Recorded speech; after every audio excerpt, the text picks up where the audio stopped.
in this week's video, I'm going to try to see how much I can finish of my May TBR. I still have like maybe 4 or 5 books left. I'm currently reading The Serpent and the Wings of Night, which I started last week, and I'm reading it still because I had a lot of reading last week, and I'm still reading it, and it is actually part of my May TBR, so kind of like it's fine if I didn't finish it in last week's video. I'm continuing it in this week's, and so I'm finishing that one up. I think I have maybe 1 trial left, 1 trial, and then the other little section thing. So I think about exactly 100 pages, which is crazy. Yeah, I'm really enjoying it so far. I think it's just like really fun, super fast paced, a lot is happening, you know, I'm not feeling too lost. I think the world is pretty easy to understand and all that. So I've been reading this morning, and I was also baking this morning, which you guys would have probably seen a lot of clips of me doing that. I'm making oatmeal raisin cookies. I love this recipe. I'll definitely include it down below in the box, whatever it's called. This description box, I'll include it there because these are amazing and they're very easy to make. The only thing is they have to be chilled for like 3 hours in the fridge, but you know, it's still a very simple recipe and they're just delicious. So yeah, I was working on that this morning, and I still have like 4 books. I think I'm gonna put them up on the screen. I can't really remember the titles. I think the one I'm most excited for is the one by Tia Williams. It's one of her new releases, and Tia Williams wrote 7 Days in June, which is probably my favorite read this year, so I really want to get to that book really badly. So I think once I finish The Serpent and the Wings of Night, I'll read that one. We will see, but you know, I just want to start off this video, let you guys know where I'm at in the reading department, and yeah, I'll check back with you guys a little later once I'm almost done with The Serpent and the Wings of Night.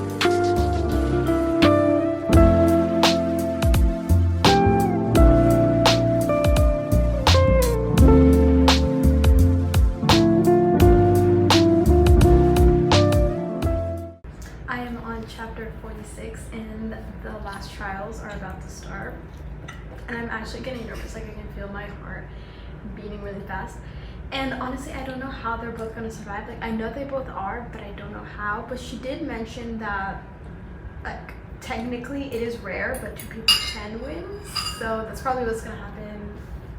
Or like next, wait, is it Naxia? Naxia.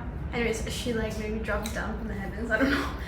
And the thing is, like, I fucking hate Vincent. Hate him. He's despicable, horrible monster. And I'm happy that Araya is kind of like realizing that he is horrible. He literally committed a massive genocide. And I'm happy Araya is kind of like getting out of her head, and she's no longer in denial that he's a piece of shit and horrible. She still holds so much love for him, which like I kind of understand, he's her dad, but like he's so suspicious. And also I wonder what she's gonna do if she does win and she gets like the wish or whatever, because I do not want her bonded with her father. Like, I do not want that to happen at all. I feel like he has so many ulterior motives. And she probably has like a lot of like I know she's just human, but I think she probably has like magic or something inside her.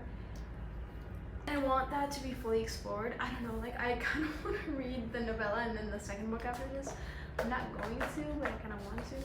But yeah, I'm like fully immersed in the world, and also I'm listening to literally just like rain noises, and the rain noises are so good. It's this like live stream or whatever on YouTube, which he's been streaming for 2 years straight. So I think he just keeps that live like on 24 hours, and he's been doing that for 2 years. But I've just been listening to those rain sounds because they're really good rain sounds. Y'all, look at my stunning little cookies. They look so good on my bed. Y'all, I'm literally sweating. I'm in a state of shock right now. What the fuck just happened? I have like a new theory. But like, what? I'm on chapter 50. And like literally I was reading this and I'm like, oh my god, I need to read the novella and the second book. Like I need to read it right now. And then I was like, oh my god, I need to buy the physical copy. Like what? I just reached part 7, Night. So many twists and turns. Like what the fuck? Like actually what is happening in this book? I predicted some of it. I definitely predicted what she would do. I kind of predicted like the end of that, but like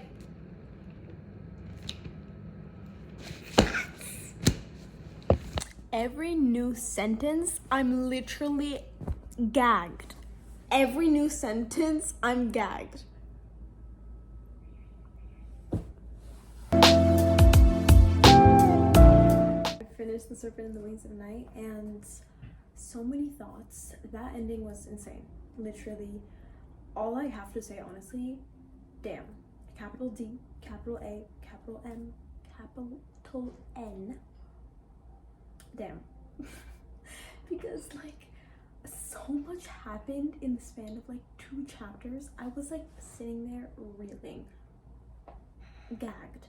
I told y'all, I was gagged. Honestly, not even thinking about it, just full on, right now, I feel like this was a 5-star. I haven't had a 5-star in so long, but I feel like this was a 5-star. And I don't want to be brash and settle with a 5-star because I can probably nitpick it later. For the moment, those final vibes of the book really, really like so good. This book, 10 out of 10 vibes. Like vibes. Oh. And I don't even mean vibes like good vibes.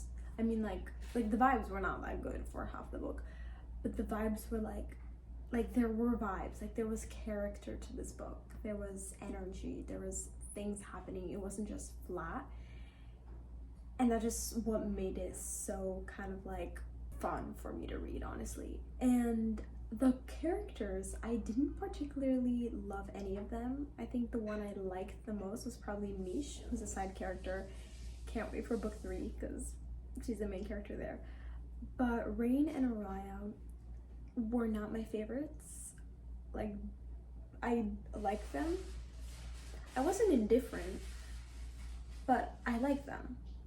But I did not love them. And normally for a 5-star read, I really need to love the characters and the main characters. I really need to feel super connected to them. And this one, I didn't feel that way towards them. But at the same time, I don't think that took away from my reading experience. I always say that if I don't want the book to end, like if I just honestly didn't mind if the book had 2,000 pages, then that's a 5-star for me. And I felt like that with 7 Days in June. Definitely, like in my Goodreads review, I literally said I could, or maybe not my Goodreads, but I said somewhere that I would read a book of them just lying in bed, because that's how much I loved the 7 Days in June. And Days and Jones in the 6th, same way. I would have ate up a volume this big of that book. And then I think my only other one was Giovanni's Room, which I think part of the magic of Giovanni's Room is the fact that it's a short book. So that one's the exception to the rule. But with this one as well, I definitely would have ate up 1,000 more pages.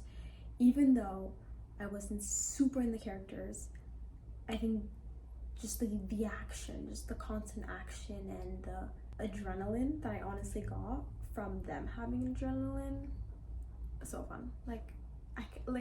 I want to be reading a fantasy book and genuinely fearing for their lives. Like, I want to fear for them. I want to have that anxiety. And I had it with this book. This reminds me of another topic that I'm not going to delve into, this like gatekeeping of reading that a lot of people are doing nowadays. I'm not going to even go there. But anyways, I'm going to sit on this book. I'm not going to read anything until tomorrow. It is like 9:30, so I'm gonna have a good 12 hours of ruminating.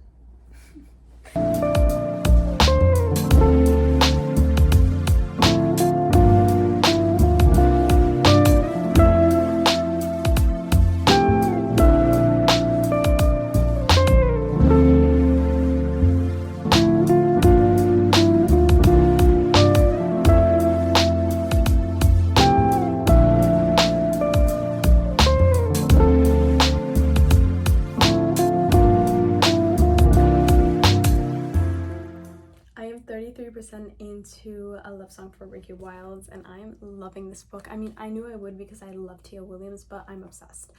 I'm obsessed, and I'm gonna keep reading, and I love it. Tia Williams has this way of grasping the readers with the first like 2 words of her books, and she's so witty, she is so funny. She always includes like larger issues, you know, about the world, about the United States, about the Black community and all that. And I feel whenever I'm reading it, I'm like, damn, like, wow, like so profound, genuinely. But it's also a like contemporary fiction, contemporary romance. So she does it in this way where it does not feel at all like a lecture or anything. It just feels like you're getting educated in the best way.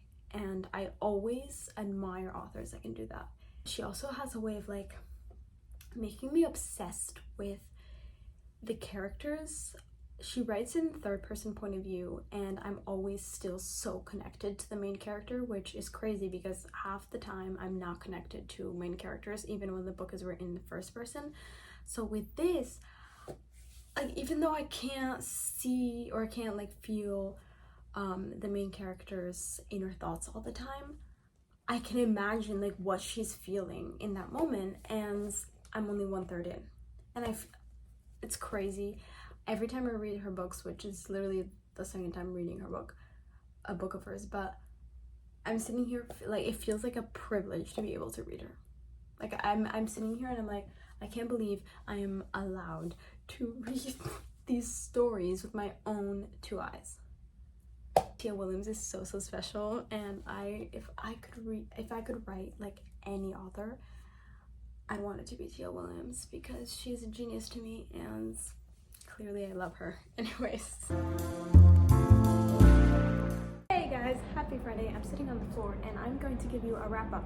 So I finished A Love Song for Ricky Wilds, and that book was so good. It was so good. I officially gave it a 4.75 out of 5. I think Tia Williams is an absolute genius. I love the setting, I love the story, I love the plot, the characters, the history information she included, her writing.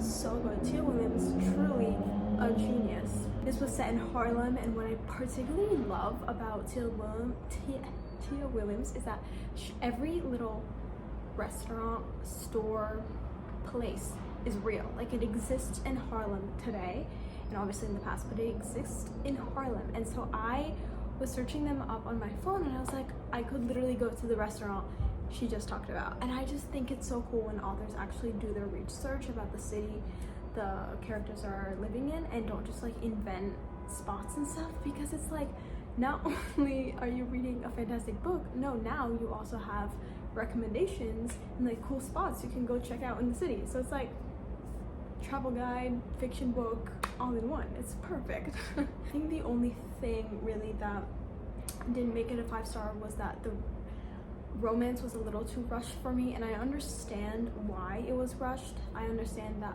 because they're soulmates, it makes sense that the minute they see each other, like, they're head over heels. I understand. That's just not my personal favorite for a romance trope, so I just didn't like it, and I didn't really love it. It's not like I didn't like it. I think she did like really well, but you know, I never really love it, so I couldn't love it in this situation. And I was comparing this one to 7 Days in June, and I do think I loved Eva and Shane more than I did Ezra and Ricky, even though I think Ezra and Ricky were fantastic as individuals and also in their relationship. I just think I did love Eva and Shane a little more, so I couldn't quite put them on the same level, if you know what I mean. Some of the history facts, and I just know every time, like, so much research is put into this book, and you think it's just like, oh, it's a contemporary romance, whatever. No, like, there's things in it that Tia Williams really put her blood, sweat, and tears into making this book, and I think it was so good, incredible. And she's an auto-buy author for me now, and quite literally probably my favorite author at the moment. So, and now I'm reading Dial A for Aunties, which I think is cute so far. I'm like 50 pages in, so a little under 20% in. I think it's nice, yeah. I'm not really loving though how like every chapter is like a throwback. So I'm like in the present, all of a sudden next chapter, throwback. Then I'm back in the present, throwback. It's like, maybe keep the throwbacks. Like maybe have a wider like more chapters in the present and then do a couple chapters in the past, because if I keep getting like pushed in and out from the past and the present, I'm confused as to where we're at. There's just like so many things happening in many different timelines, and I'm like, you know. So that's my only complaint about Dial A for Aunties so far. But by the way, for A Love Song for Ricky Wilde, the dual timelines was so fun. The fact that I could like see Ezra in the past in the 1920s and then see his life there, and then Ricky in the present, and then when it like, you know, it was so cool. Really, really I'm hurting. I'm standing on my chins.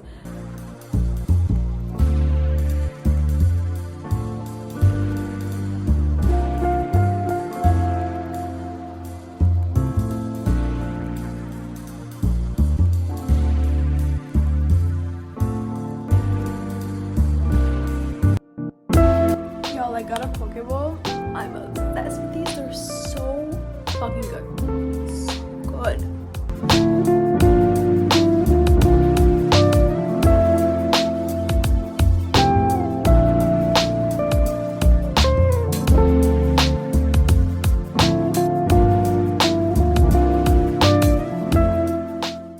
Yo, I'm actually really liking this book. It's so unserious, like so unserious, but I'm finding that I literally feel like a side character. Like I literally feel like I'm in this, and everything that's happening in the book right now, I feel like it's happening around me. Every page is crazy and it's just so unserious. It literally feels like I'm dreaming, but it's so fun that I'm actually really loving this. So I'm actually exactly on page 100, which means I'm 35% into the book.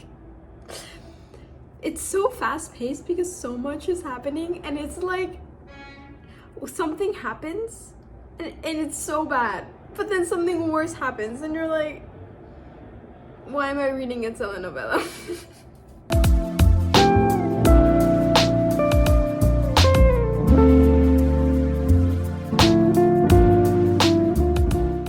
Hello guys, it is Saturday, so I'm signing out and I'm gonna edit this video. But I did finish Dial A for Aunties last night, technically, at like 5 a.m. So I'm not technically counting it for my May reads or for this video, but I do want to say that I gave it a 5-star. I thought it was fantastic, so fun and so unserious. I technically kind of read it in not like one sitting, but really quickly, because I started it at 4 p.m. and then I finished it at like 4 or 5 a.m. I definitely was not reading continuously for those 12 hours. So I just think it was so fun, like so crazy. Genuinely, I was telling the story to my mom, spoilers and all, because I needed to share how insane this book was. And she was like, this would make for a fantastic movie. And genuinely it would. It is so fun, like so fun. If you need a nice comedic crazy book, check out Dial A for Aunties. But yeah, I think it was so nice. And then just for like an overview, I ended up finishing, I guess, The Serpent in the Winds of Night and then A Love Song for Ricky Wilde. Both of them are really fantastic books. Definitely recommend both of them. 5-star and then a 4.75 star. I obviously give you my thoughts on them, so not much more to say, but I'm so excited for the second of the Crowns of Nyaxia series. And Tia Williams, my love. I love her, and I will keep buying all of her books, and I will keep reading them all. I love them all.